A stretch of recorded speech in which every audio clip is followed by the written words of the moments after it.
داؤد کے مزامیر۔ زبور 28 مدد کے لیے التجا۔ زبور 29 طوفان میں خداوند کی آواز۔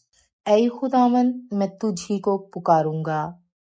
اے میری چٹان، تو میری طرف سے کان بند نہ کر۔ ایسا نہ ہو کہ اگر تو میری طرف سے خاموش رہے تو میں ان کی مانند بن جاؤں جو پاتال میں جاتے ہیں۔ جب میں تجھ سے فریاد کروں اور اپنے ہاتھ تیری مقدس ہیکل کی طرف اٹھاؤں تو میری منت کی آواز کو سن لے۔ مجھے ان شریروں اور بدکرداروں کے ساتھ گھسیٹ نہ لے جا جو اپنے ہمسایوں سے صلح کی باتیں کرتے ہیں مگر ان کے دلوں میں بدی ہے۔ ان کے افعال و اعمال کی برائی کے موافق ان کو بدلا دے۔ ان کے ہاتھوں کے کاموں کے مطابق ان سے سلوک کر۔ ان کے کیے کا عوض ان کو دے۔ وہ خداوند کے کاموں اور اس کی دستکاری پر دھیان نہیں کرتے، اس لیے وہ ان کو گرا دے گا اور پھر نہیں اٹھائے گا۔ خداوند مبارک ہو، اس لیے کہ اس نے میری منت کی آواز سن لی۔ خداوند میری قوت اور میری سپر ہے، میرے دل نے اس پر توکل کیا ہے اور مجھے مدد ملی ہے۔ اسی لیے میرا دل نہایت شادمان ہے اور میں گیت گا کر اس کی ستائش کروں گا۔ خداوند ان کی قوت ہے، وہ اپنے ممسوح کے لیے نجات کا قلعہ ہے۔ اپنی امت کو بچا اور اپنی میراث کو برکت دے۔ ان کی پاسبانی کر اور ان کو ہمیشہ تک سنبھالے رہ۔ آمین۔ زبور 29۔ اے فرشتگان،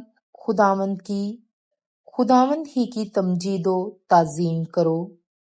خداوند کی ایسی تمجید کرو جو اس کے نام کے شایع ہے۔ پاک آرائش کے ساتھ خداوند کو سجدہ کرو۔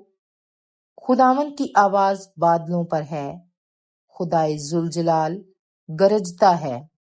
خداوند دلدار بادلوں پر ہے۔ خداوند کی آواز میں قدرت ہے، خداوند کی آواز میں جلال ہے۔ خداوند کی آواز دیوداروں کو توڑ ڈالتی ہے، بلکہ خداوند لبنان کے دیوداروں کو ٹکڑے ٹکڑے کر دیتا ہے۔